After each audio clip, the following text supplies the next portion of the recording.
Welcome, listeners. I'm thrilled to have you here today, and you're going to love to get to know Catherine Collins. Cat, and another name we're going to probably be calling her Cat, but she's an author. She's kind of a money expert. She's going to share her authentic story with us. She also has her own podcast. But today on Doing Divorce Different, we're going to talk about divorce recovery. And, sometimes that's hard for women or men. Finances are a huge part of divorce. So I'm thankful to have Catherine here to help walk us through that. Grateful for her time. And I just want to let you know, if you love this podcast and you want to hear more from Catherine, she's going to be on my Saddle Up Live podcast, also talking about stay-at-home moms versus working moms and how to get your kids on the right financial path. So go ahead and check her out there as well. But let's get to know Catherine. Catherine, welcome. Thank you for being here. Thanks for having me. I'm so excited. I'm excited to be on both your podcasts. Awesome. Well, tell me, Catherine, what led you down this path? Yeah, well, like so many entrepreneurs, I'm kind of an accidental one. I actually went to school for history. I went to grad school for history. I wanted to work in museums and be a curator and an educator, and I did those things. But while I was in grad school, I started a blog called Budget Blonde, and I shared all about my like thrifting adventures and how I was surviving on this like pittance of a TA salary. I think it was like $14,000 a year or something insane like that. And it became my creative outlet. This was in 2010. So this was so many years before blogging became mainstream, before it became people's incomes. This was where, we were literally just chatting about our lives. There's no search engine optimization, no marketing. Like I'm just getting back from these difficult classes and just sharing my thrift store finds. And I, over time, wanted to supplement my income, and I started to search for freelance writing jobs. And I found writing jobs at like a budget beauty blog for like $8 a post. And I was so thrilled with that because I was like, I'm a real writer. People are paying me for my words. I'm so legit. And over time, I would get emails. Like I got an email from a mortgage company and it said, "We love how you write about money. Would you please write about mortgages?" And I'm like 20 years old. I'd never had a mortgage, never written about mortgages, but I was a trained historian and researcher. So I was like, yeah, totally, I could write about that because I'm broke and I want to make money. And so I just knew that I had the ability to research it, make sure it was accurate, make it compelling. And that set me on a path to becoming a financial writer full time. It took many years, but I'm essentially self taught. And I love sharing that with people because I think there's a big thing in the finance community that you have to have all these letters behind your name, and all that stuff is very legitimate for investing advice and things like that. But what I like to show people is that it doesn't matter your background or your education. So much of this stuff is just not taught in school, and we can all learn it. And so over the years, I became a freelance writer, did brand deals, got a book deal. Financial writing is still a large part of my income, but I got a business partner. We bought other financial websites and we just started our own podcast. So we do a million different things, but that's the weird direction the last, almost 15 years has taken. That's amazing, and I didn't know that, and I love that. I love, well, basically what you did is you found something that you loved learning about, and Yes. you probably can make it really easy for people to understand, and you know what? A lot of my listeners are gonna love to hear that because they're maybe feeling like they have no idea what's going on Yes. financially, and now they get to talk to you Yes. and hear what you have to say. And, also we'll have in the show notes where to find that book of yours. You also have something called the 5-year you.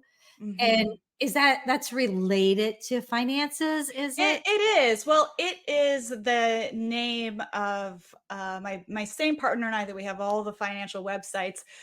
We are personal development junkies, self improvement junkies. We're always like reading the same books. And during the pandemic, we started thinking about this idea: is like, what if we talked about more than just money? What if we talked about all the things that we use in our business life hacks and time hacks and talking about our feelings, especially him because he's a man and he's, very big on encouraging other men to, feel their feelings. And we're just huge on mental health in general. And so 5 Year You, we created it to the goal is to help 1 million people become their best selves in 5 years. And a big component of that is becoming financially independent. Yeah. Yeah, I love that. Okay, so we're going to go back and talk about the finances, but I just want to say I love that you're being kind of courageous by saying the 5 year you, because Kat, you've got to get people who are really committed to say, Yes. okay, I'm willing to wait 5 years. And Yes. people will drop off because you can give them advice, but they want the quick fix. They want to know. 100%. And so, listeners, it doesn't mean that you're not going to see better things happening in your life before 5 years, but That's it's right. realistic, it's honest, and it's true. And I Yes. love that. I love that. Thank you so much. Okay, so now I want to talk a little bit about divorce. I don't know how Yeah. familiar you are with divorce, but a lot, listeners here are going through divorce issues and Mhm. probably terrified about finances. How can you help them feel less afraid? No, I'm very familiar with divorce. I got Are you? I divorced. didn't know. Yeah, yeah, I got divorced 2.5 years ago, and it was an unexpected divorce, and I obviously went through all the same emotions that your listeners are feeling, and I have to say, my one saving grace the whole time, devastating as all of it was and is, was the fact that I had the confidence that I could take care of my money. I was the one that managed the finances. I was the one that had every login. I was the one that knew where we stood, to the point where, like, post divorce, my ex was texting me like, "How do I log into my student loan account?" Right, And I was right. just like, "Wow, well, good luck to you." And it was an amicable divorce in the sense that we were able to come to a lot of agreements on our own without involving a very lengthy or heavy court battle. So I am proud of us for that. Mhm. But it's still a complete unearthing of life. It's still a complete departure from everything you thought and expected. And in so many ways, and if someone's really fresh to divorce listening, in so many ways, 2.5 years out is like so much better, so many silver linings. Like you understand so much more about how things happen. But when you're in the thick of it, I know it's devastating Yep. financially, emotionally, physically, everything. Yep. And sometimes you just kind of feel paralyzed. 100%. And that's very valid.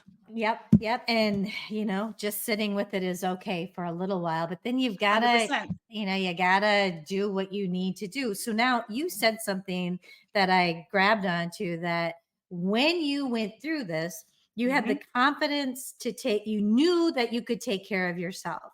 Yes. Let's help the listeners who don't know that right now. How do they get that 100%. confidence, like, kinda quick? Yeah, I mean, there was definitely moments of not having confidence in other aspects of my life, Right. right? So like like I think 1 month in of me living by myself, like the whole basement flooded, right? So I mean, Oh, there's definitely those moments of like, I don't know what to do and I'm all by myself. So this was just like one category that I was able to move forward with. And but I still had to make hard decisions. And so my biggest advice to your listeners is I agree with taking time because you do go in a freeze state and mhm. you do have to pause for a second. And I know especially as a woman, if moms are listening, you're like, I got to take care of my kids and I got to do this and Yep, what's going to happen, and everything's different. And I think just taking some time and getting support from friends and family to really think through how you want things to look in the next few years. We're not trying to like plan life here, but um, to take each big category of your finances, which will likely be your home, your vehicle, your food. Like these are the three main categories that get you to and from work or whatever it is. And as far as building confidence, we build confidence by doing.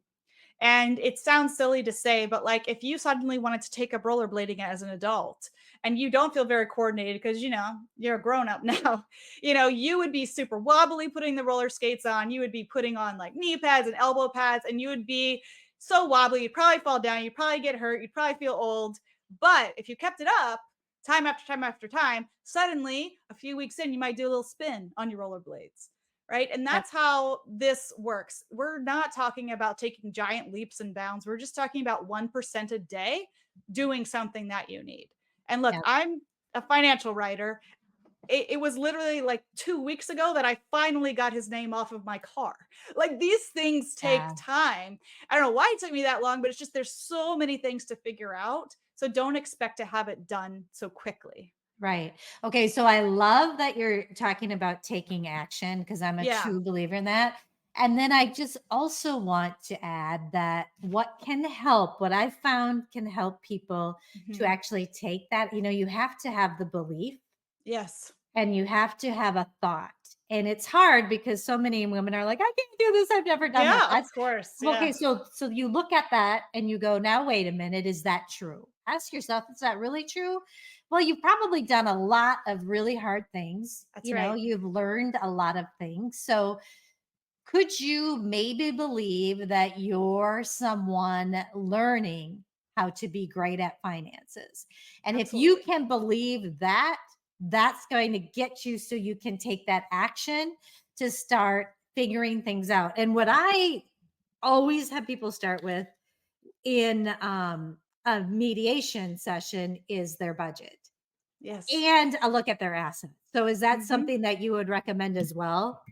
Oh, absolutely. I mean, we are very big on encouraging people to take care of the main necessities Yep. and to uh, we're just trying to ensure that you have a path forward. And it's obviously especially difficult, let's say, for women who were stay at home moms who maybe have to figure out how to go to work again, how to do these things again. Those are like the most challenging cases, or people who don't have a lot of assets. But yes, it's sitting down and figuring out, what do I have now as a single individual? How do I want things to look? What is the next step? And again, you learn by doing. I'm 100% in agreement with you. Our brains are always searching for evidence to confirm the bias inside of our heads. Mhm. And so you're going to feel frantic if it's not something you've done. And you're going to think I'm all alone and I don't know how to do this. But search for evidence, like you said, of hard things that you've done. You can say, "Oh, I presented this meeting at work last week, and I did really well, or I got this promotion, or I raised children, Mhm. and I'm always talking to moms about this who go through divorce, and it's like you've done like one of the hardest things people can do. Right. Trust me, like setting up a budget and money and all that stuff is nothing compared to like raising a human and the challenges that come with that. So, I think it's just kind of starting with the basics, like you said. What assets do I have? How much money do I need every month? And what can I do to make sure that I have that money to meet those needs? Exactly. And once people actually look at what do I Mhm. need, how much do I have, even if they're needing more than they have, there Mhm. is something that is really freeing about actually knowing. And I think Knowing. sometimes that's a really hard step for Very people to hard step. take.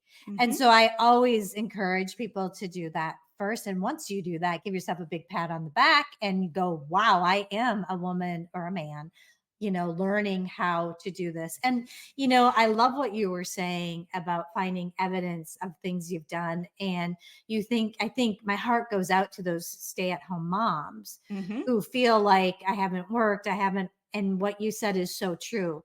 Being a stay at home mom is not a walk in the park. No, Yeah, it's at not. all. A lot of people can't do it. A lot of people would prefer to Yeah. go work and actually make less money because it's 100%. easier It's than, it's yeah. so difficult. Yes. Mhm. Yes, yes. So, realize that that's a huge thing too. And that is evidence of amazing things that you can do. So, That's right. anything that we can do to help make this less scary. So, what we're kind of recommending is to give yourself a little pause, have your support. I always have my God with me. I Mhm. know I got to count on him, and then take a look at where you are right now. Yes. And sometimes it can be hard with assets if you have no idea. And hopefully, you're in a relationship where someone's not hiding Right. anything. If they That's true. are, connect with us. We can help you find someone who can figure that out for you. Yep. But otherwise, some clues are just kind of keeping an eye on the mail and on emails and things that are coming in about what assets you have so that you do have a good understanding, and then that budget, just start working on it. And if anyone needs a budget sheet, send me an email because I'll send you out one where it'll just help you remember all the things All the that you're categories of there's everything. so many. Yeah, So there's many. so many categories. And I think that is the first step. What would be next? I think next is again sort of for a lot of people this might be their first time ever knowing what their assets are. This might be their first time ever even looking at a budget, first time ever even considering their investment accounts, even knowing what the investment account names are and what's in them and what they Right. mean. And so for me it's a lot of education, but this is not a time for I don't think it's not those first like 6 months after divorce are not really a time for like uh wild spending or this or that. It's sort of like a hibernation period, I would say. And so the next steps are to get used to knowing how to spend within your new life and your new parameters and not viewing the budget as spending restriction but more spending permission. And whatever, everyone's situation is different. Some people get alimony, some people get child support, some people don't have kids and they just get an asset split. It's taking the time to find trusted people and advisors if you need them, like you, right? People who, act as fiduciaries, who have your best interests in mind. And then, like, after that 6-month hibernation of, I'm getting used to my new budget, I'm getting used to my new thoughts about I can do this. Okay, now I need to move forward with some sort of plan. Because I know for me, I do my net worth on the first of every month. It's something I used to do together with my spouse previously. And the first time I ever did it on my own, and it was just my numbers, I cried. Like I just felt like I thought I was in one place and I was like drastically in another place, right? And so there's so much emotional things tied up into it, but Yeah. sometimes it just helps to have the hibernation and then to say, okay, hibernated. I know what's missing in the budget. I know that with this money coming in, let's say I have a $2,000 difference. Do I need to go back to work? Do I need to start a little business? Right. Like how can I do it? Because you're not going to feel like starting a business 2 months after divorce. You're just not going to feel No. like that. But at that, like, midpoint, it's time to start making a plan for what comes next. Right. Well, I don't know about you, but there are moments when I can feel a little sorry for myself. A Like, hundred what percent. the heck? I'm like a grandma. We've been working years. I can't, you telling me I can't afford that? Yeah, Like I actually think about getting my nails done, or whatever it is. And that can be hard. It it can really be. can. And so I think, I don't know how you deal with that. How do you deal with that? But I liked what you said, Catherine, because sometimes just going to a thrift shop Yes. and One of finding my like a favorite things, as you know. Just I know, yeah. but maybe that could be fun. Finding something special that maybe isn't brand new and expensive Right. can make Right. you feel a little bit better, a little bit rich, you I know? agree. And I think that this is the opportunity of divorce for many people. And this is the silver lining that you can't really see until you're out of it. And it's that you thought your life was going to be one way, but guess what? You have a blank page. And I know that's Yeah. terrifying for a lot of people, but it's also completely incredible. Like the world is wide open for you. We teach something at 5 Year U called the layers of life. You have to think of it like a target sign with 5 layers. And the innermost layer is you, your soul, your spirit, whatever you believe. It's the essence of you. It's all your preferences and your dreams and your goals. And then we go out to, family and career and all these different things. But the outer ring is social media, the title you have at work, how many friends you have, how many designer bags you have, and all these things. All those things great and fun. The problem is that so many of us live from the outside in.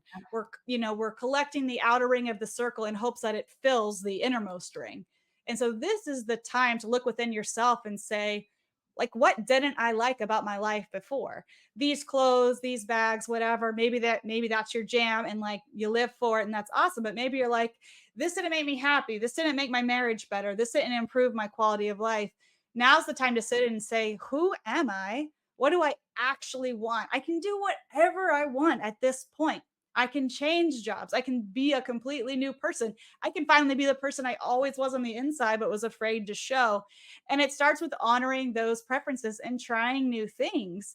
And you might find that you don't need a lot of the expenses that were on the quote unquote budget sheet, the spending log, the credit card statement in your previous life. This is your life 2.0 now. And you get to go and explore and see what that might be. Kat, I'm so with you on that. And in fact, I have found in my years on earth that those things are not really what makes me happy. Yeah. um Taking care of myself and eating good healthy food and getting Hmm. my exercise make me way more happy than going out and buying a new handbag or getting my Yeah. nails done. It's really Hmm. interesting how we It get, is. and I like that how you talked about the The layers. outside. Yeah. Hmm. And now I get that, and I'm looking at the time, and that's a great place to end. The only thing that I wanted to add to Yeah. our conversation that I thought about was I just want women to know, if you are a stay-at-home mom and you're listening to this and you haven't worked and you have children and you're scared to death because you've got divorce looming, this is what I want you to know, is that there is spousal maintenance available.